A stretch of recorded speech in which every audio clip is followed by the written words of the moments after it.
Welcome to Let Me Fix This. Enjoy the video. In this video, I will explain how to sync your Xbox wireless headset. We'll cover connecting it to your Xbox console, pairing it with a personal computer or mobile device using Bluetooth, and offer some helpful troubleshooting tips. This process is straightforward, typically taking only a few moments to get your audio up and running.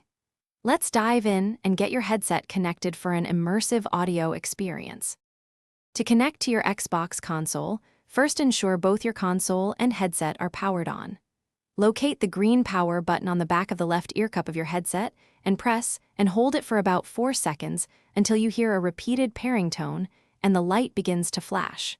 Next, press the small pair button on your Xbox console.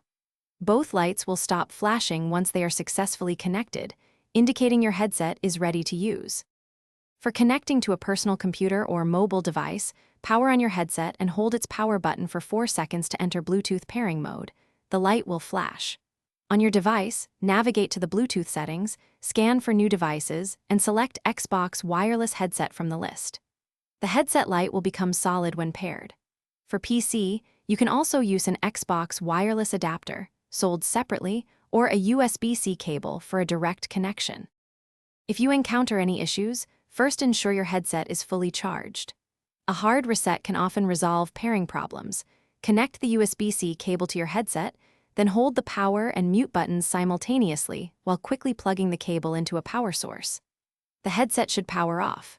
Also, remember that once paired, simply turning on your headset can automatically power up your Xbox console, offering seamless convenience for your gaming sessions. Thanks for watching. If you found this helpful, don't forget to like and subscribe.